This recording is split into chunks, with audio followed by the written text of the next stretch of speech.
what civilization is 6 billion people trying to make themselves happy by standing on each other's shoulders and kicking each other's teeth in. It's not a pleasant situation. And yet, you can stand back and look at this planet and see that we have the money, the power, the medical understanding, the scientific know-how, the love, and the community to produce a kind of human paradise. But we are led by the least among us, the least intelligent, the least noble, the least visionary. We are led by the least among us, and we do not fight back against the dehumanizing values that are handed down as control icons. This is something, I mean, I don't really want to get off on this tear because it's a lecture in itself, but culture is not your friend. Culture is for other people's convenience and the convenience of various institutions, churches, companies, tax collection schemes, what have you. It is not your friend. It insults you. It disempowers you. It uses and abuses you. None of us are well treated by culture. And yet we glorify, the creative potential of the individual, the rights of the individual. We understand the felt presence of experience is what is most important. But the culture is a perversion. It fetishizes objects. It creates consumer mania. It preaches endless forms of false happiness, endless forms of false understanding in the form of squirrely religions and silly cults.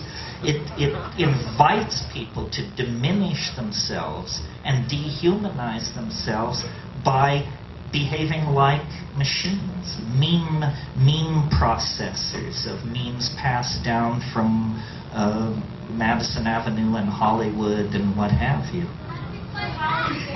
How do we fight back? It's a question worth answering. Where's the planet organism going? Same question as how do we fight back? I think that by creating art, man was not put on this planet to toil in the mud. Or the God who put us on this planet to toil in the mud is no God I want to have any part of. It's some kind of Gnostic demon. It's some kind of cannibalistic demiurge that should be thoroughly renounced and rejected.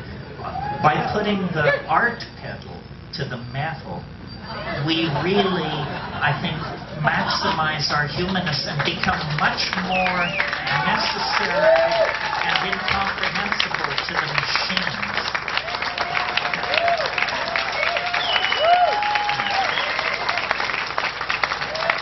This is what people were doing up until the invention of agriculture. I mean, I'm absolutely convinced that the absence of ceramic and textual material and so forth and so on does not indicate the absence of subtle minds, poetically empowered minds, minds with an incredible sense of humor and irony and community, and that it was the fall into history that enslaved us to the labor cycle, to the agricultural cycle.